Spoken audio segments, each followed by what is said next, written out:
So it's no secret that VR support in Microsoft Flight Sim 2024 has been somewhat lacking, and sitting here recording this in mid-March 2025, we've had Sim Update 1 release. There are workarounds to get DLSS 4 into both Flight Sim 2020 and 2024, so this all begs the question for VR users, is Flight Sim 2024 ready yet? So let's figure it out.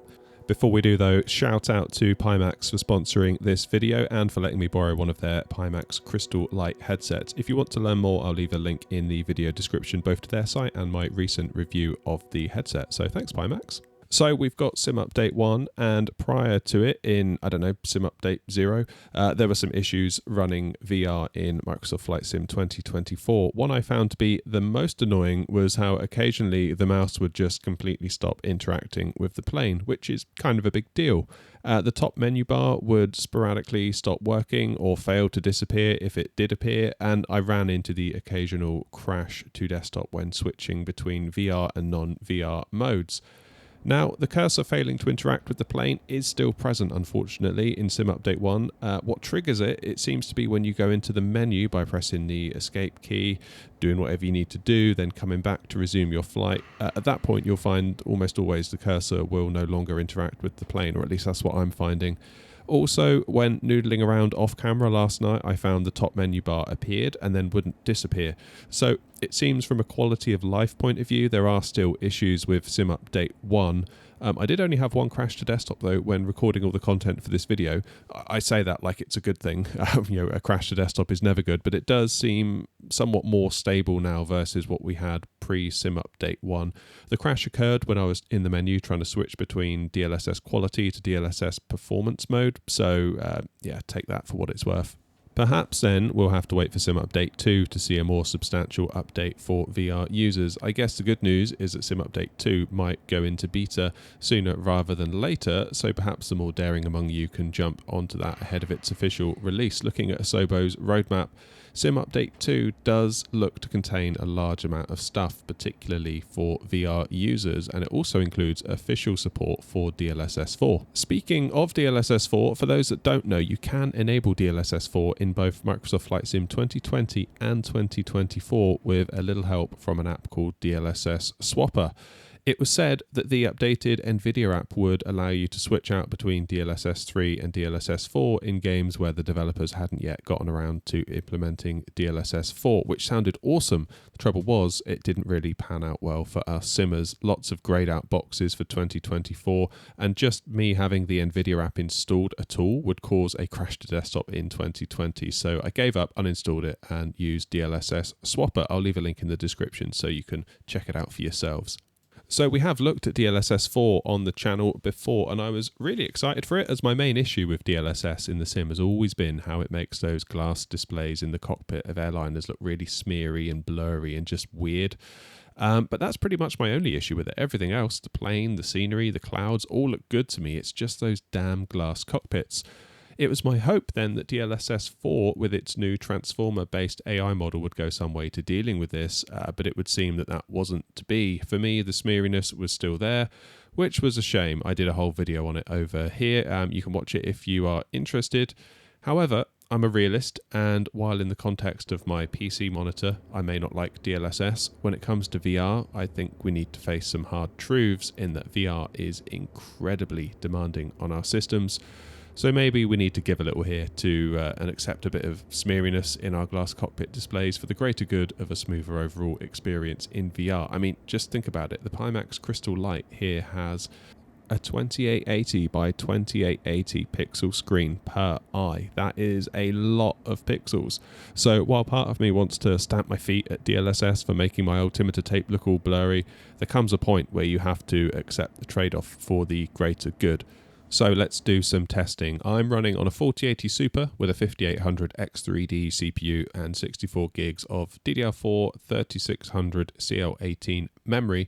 And we're here on the ground at Gatwick, the default version of Gatwick, I should add, in the Phoenix A320. I'm running on the medium graphics preset, as I found going much higher than that wasn't a great idea, and we're running in TAA, so no DLSS at the moment. And we're getting 20-ish FPS, so yeah, I think it's fairly obvious that we're going to need a little bit of help from DLSS. So switching into DLSS 3, Running it in quality mode, we're getting in the region of 35 to 40 FPS, which isn't terrible. That's a nice upgrade from what we had when running with TAA. Sticking with DLSS 3.0, if we switch it into performance mode, you can see we're kind of getting into the 40s. Now, obviously, it's going to depend where you look around the cockpit, but sometimes we're up into the high 40s, flirting with 50 FPS. But visually, I think it's fair to say it's not really up there with quality. You might not be able to see it perfectly thanks to YouTube compression, but everything feels a bit fuzzier, for want of a better term. A lot more noticeable jagged edges, and that's consistent with my experience of DLSS 3 running on my monitor in performance mode. Both the sim and other games, DLSS in DLSS quality, I quite like, and I often use it, and I enjoy the games, but in performance mode with DLSS 3, it can start to look a bit iffy, in my opinion. So let's switch to DLSS 4, as it claims to improve image quality and detail in motion thanks to its upgraded transformer-based AI model versus DLSS 3's CNN model. Now, DLSS 4 isn't supported officially by the sim at the time of recording. That's coming in Sim Update 2, allegedly. But for now, we can use an app called DLSS Swapper to switch out from DLSS 3 to DLSS 4. I'll leave a link in the video description where you can check this out. It's super easy to use. You use the app to download the latest DLSS versions and then swap it out on a game-per-game basis. It's really nice. So, switching into DLSS 4 and running in quality mode, we can see we're getting somewhere in the high 20s, almost 30-ish FPS versus the 35 to 40 FPS we were getting before with DLSS 3 in quality mode. And that's a really important point, as with DLSS 4, due to its new transformer model that improves image quality and detail in motion, it does actually come at a performance cost when you compare it directly to DLSS 3.0. However, all isn't lost. Let's check out the performance mode in DLSS 4.0. Now, I don't know how well you're going to be able to see this, as obviously my PC is encoding the video, then YouTube is compressing it before it hits your eyeballs, but I can tell you as I sit here now, as I view this with my own eyes, DLSS 4 in performance mode is a world apart from DLSS 3 in performance mode. The quality is much higher. I would liken it to the image quality levels that we saw with DLSS 3 in quality mode. This is really quite impressive. Yes, okay, our glass cockpits are still blurry in motion, but they're blurry no matter what we do with DLSS, so we won't dwell on that. But as for everything else, this is looking pretty darn nice in DLSS 4 in performance mode. And the FPS is there too to back it up, coming in the range of the high 30s, low 40s. I think this is probably the sensible play here when it comes to striking a balance between visuals and FPS. So, yeah, I guess where do we conclude? DLSS 4 in performance mode seems to be a really nice place to be in terms of visuals and performance. It doesn't really seem to matter what version of DLSS you use, either 3 or 4, or what quality preset you use, quality, performance, balance, you're still going to get those blurry glass cockpits, which I really don't like. However, in the context of VR, I think we kind of have to learn to live with it, as the benefit of the extra frames from DLSS far outweighs the visual trade-off, in my opinion. Hopefully, there comes a day when the glass cockpits can be excluded from DLSS and be rendered natively, with the rest of the plane around the glass cockpits being rendered through the DLSS pipeline. This is possible to do, to the best of my knowledge. I know that some game devs do this with parts of the game, like the user interface, like menus and such, as DLSS can make these look a bit weird sometimes. So maybe that's something we'll get in the future. Who knows?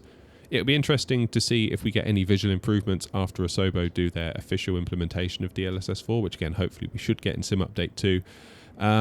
Although I get the feeling it's going to be Sim Update 2 really where we start to get a more solid experience in Flight Sim 24, particularly for VR. Now, for now, I wouldn't really blame you if you decided to stick with 2020. I think it's quite clear that what Asobo released was in many ways a regression from 2020, again, particularly for VR users, and therefore I hope that Sim Update 2 can bring 2024 back up to speed, again, particularly for VR users. Let me know how you're all getting on. I'd be keen to hear from you. Are you sticking with 2020 for now? Leave a comment down below. Let us know. I always love hearing from you. I can't always reply to you all, but I do read everything. And like I say, fingers crossed then that Sim Update 2 can kind of pave the way for better days ahead, particularly for VR users. And thanks again to Pimax for loaning me one of their headsets and keeping the lights on around here by sponsoring today's video. It's very much appreciated, so thanks Pimax. It's been really fun checking out this headset and making all these videos. And thanks to you all for watching. Until next time, look after yourselves, be good to each other, and as always, happy flying.